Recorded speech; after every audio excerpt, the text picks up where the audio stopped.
Assalamualaikum warahmatullahi wabarakatuh. Hai halo teman-teman semua. Perkenalkan, saya Keina Anindya dari kelas 10G. Kali ini saya akan mempresentasikan tentang materi teks LHO atau laporan hasil observasi pada mata pelajaran Bahasa Indonesia. Disimak terus ya. Berikut ini adalah file presentasi saya mengenai laporan hasil observasi. Apa itu teks laporan hasil observasi? Jadi, teks laporan hasil observasi atau yang biasa disingkat sebagai LHO adalah teks yang berisi penjelasan umum atau melaporkan sesuatu berupa hasil dari pengamatan observasi.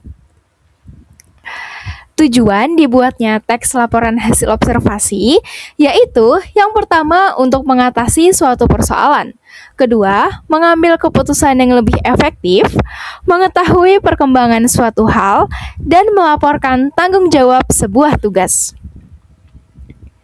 Ciri-ciri dari teks laporan hasil observasi yaitu yang pertama bersifat objektif, global, dan universal.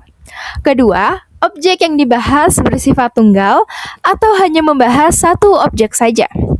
Dan yang terakhir, ditulis secara lengkap berdasarkan fakta penelitian terkini. Struktur dari teks LHO itu ada 4. Yang pertama yaitu judul. Judul adalah topik utama dari laporan hasil observasi. Judul harus singkat, jelas, dan mencerminkan isi laporan. Struktur yang kedua yaitu deskripsi umum. Deskripsi umum adalah gambaran umum atau pengenalan awal tentang objek yang diamati.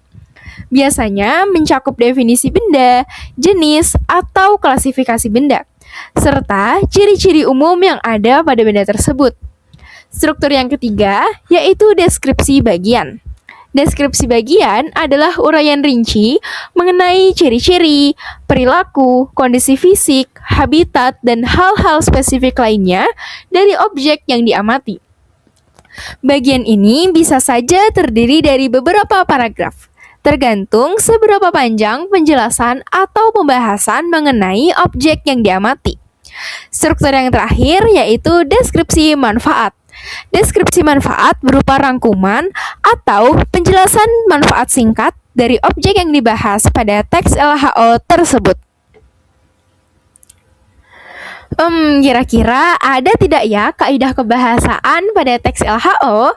Ternyata ada loh. Yuk kita bahas. Kaidah kebahasaan yang pertama yaitu kalimat simpleks. Kalimat simpleks adalah kalimat yang hanya memiliki satu klausa atau satu struktur predikat.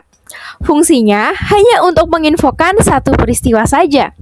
Struktur dari kalimat simpleks yaitu subjek, predikat, objek, dan diakhiri dengan keterangan atau yang biasa disingkat dengan SPOK. Contoh dari kalimat simpleks yaitu Safira membeli kaset di toko.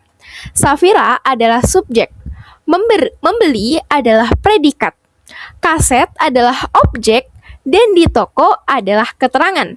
Lebih spesifiknya, di toko adalah keterangan tempat yang menunjukkan di mana peristiwa tersebut terjadi atau berlangsung. Kaidah kebahasaan selanjutnya yaitu kalimat kompleks. Kalimat kompleks adalah kalimat yang memiliki lebih dari satu klausa. Kalimat kompleks biasanya memiliki lebih dari satu predikat yang dihubungkan dengan konjungsi. Ada 2 jenis kalimat kompleks. Yang pertama yaitu kompleks sejajar dan kompleks bertingkat. Kompleks sejajar atau parataktik contohnya yaitu kelinci memakan wortel, sedangkan harimau memakan daging. Dikatakan sejajar karena sama-sama menjelaskan apa yang dimakan oleh kelinci maupun harimau. Kompleks bertingkat atau hipotaktik contohnya yaitu kantung semar memakan serangga, karena tumbuhan ini membutuhkan tambahan nutrisi. Dikatakan bertingkat karena menjelaskan sebab akibat mengenai alasan kenapa kantung semar memakan serangga. Kaidah kebahasaan selanjutnya yaitu sinonim dan antonim. Sinonim adalah persamaan makna dari beberapa kata yang berbeda. Contohnya yaitu kata pintar memiliki persamaan makna dengan kata cerdas. Sedangkan antonim adalah dua kata yang memiliki makna yang saling bertolak belakang. Contohnya yaitu kata panas bertolak belakang dengan kata dingin. Kaidah kebahasaan selanjutnya yaitu konjungsi atau kata hubung. Konjungsi adalah kata tugas yang dipakai untuk menghubungkan kata atau kalimat satu dengan yang lainnya, sehingga kalimat tersebut bisa lebih mudah dimengerti dan enak dibaca atau didengar. Contohnya yaitu hujan turun sangat deras sehingga jalanan banjir. Konjungsi pada kalimat ini yaitu kata sehingga. Sehingga merupakan konjungsi sebab akibat yang menjelaskan bahwa akibat dari hujan yang turun sangat deras yaitu jalanan menjadi banjir.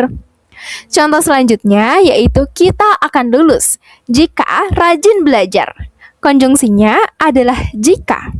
Jika merupakan konjungsi pengandaian. Kaidah kebahasaan selanjutnya yaitu kalimat definisi.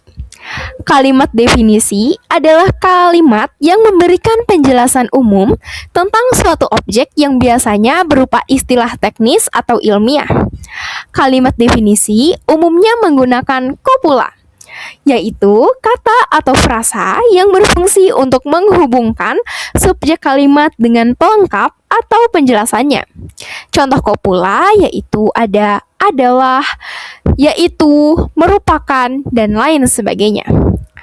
Contoh dari kalimat definisi yaitu yang pertama, Walkman merupakan alat pemutar audio kaset portable yang kecil dan ringan, sehingga bisa dibawa sambil beraktivitas. Kopula pada kalimat ini yaitu merupakan. Contoh yang kedua yaitu dendrit adalah bagian neuron yang bertugas menerima sinyal dari sel saraf lainnya. Kopula pada kalimat ini yaitu adalah. Kaidah kebahasaan yang selanjutnya yaitu istilah ilmiah. Istilah ilmiah adalah kata khusus yang biasanya dipakai dalam bidang ilmu tertentu. Contohnya ada kata herbivora pada ilmu biologi, kata temperatur pada ilmu fisika, dan kata variabel pada ilmu matematika. Dalam file presentasi ini, saya juga menambahkan contoh teks laporan hasil observasi. Contoh teks LHO yang saya tambahkan berjudul Komodo. Yuk kita baca bersama. Komodo adalah reptil endemik Indonesia dengan nama ilmiah Varanus komodensis. Hewan ini merupakan salah satu kadal terbesar di dunia dan hidup di beberapa pulau di Nusa Tenggara Timur. Komodo memiliki tubuh besar, ekor panjang, serta cakar dan rahang yang kuat. Sebagai hewan karnivora, komodo berperan penting dalam menjaga keseimbangan ekosistem. Sekilas, komodo terlihat seperti biawak biasa. Namun jika diperhatikan lebih dekat, hewan ini jauh lebih besar dari biawak. Panjang tubuhnya bisa mencapai tinggi rata-rata orang Indonesia, yaitu sekitar 165 cm. Panjang ekornya setara panjang badannya sehingga membuat panjang total hewan ini menjadi sekitar 3 meter lebih. Kepala komodo agak memanjang, mirip dengan reptil pada umumnya. Matanya kecil dan berwarna. Mulutnya juga agak panjang dengan gigi tajam yang banyak, serta menyelimuti rahang di sekujur rahangnya. Lidahnya yang berwarna kuning sering menjulur keluar dan bercabang pada tepiannya. Kulitnya bersisik dan tampak keras, tapi memiliki pola yang indah. Warna kulitnya coklat kehitam-hitaman dengan sedikit bias kuning keemasan. Pada bagian leher terdapat lipatan-lipatan kulitnya yang bersisik. Lipatan tersebut ditemukan pula di bagian ketiak di depan dan lipatan paha bagian belakang. Bagian punggung ekornya bersisik menyerupai gergaji dengan arah miring ke belakang. Cakar komodo sangatlah tajam dan menukik. Bentuknya mirip cakar burung elang. Warnanya hitam legam dan biasa digunakan untuk bertarung melawan mangsanya. Komodo boleh dibilang hewan yang menyeramkan, namun memiliki sisik yang indah dan bertubuh kekar dan gagah. Hewan ini merupakan satu di antara satwa nasional yang harus dipertahankan sebagai salah satu bukti nyata kekayaan negeri ini. Nah, dari contoh teks laporan hasil observasi ini, yuk kita analisis strukturnya. Bagian ini merupakan deskripsi bagian karena mengenalkan secara umum apa itu hewan komodo. Bagian yang ini dan yang ini merupakan deskripsi bagian. Maaf, bagian yang tadi merupakan deskripsi umum. Sedangkan bagian yang ini merupakan deskripsi bagian karena menjelaskan secara rinci mengenai hewan komodo. Sedangkan bagian yang ini merupakan deskripsi manfaat karena menjelaskan manfaat komodo sebagai salah satu satwa nasional yang merupakan salah satu bukti nyata kekayaan negeri ini. Untuk referensi atau sumber literasi yang saya gunakan atau saya cari pada file presentasi ini ada 4, yaitu dari Detik.com, Slide.Sernet, Ruangguru.com, dan Ruangguru.com. Terima kasih telah menyaksikan video presentasi dari saya.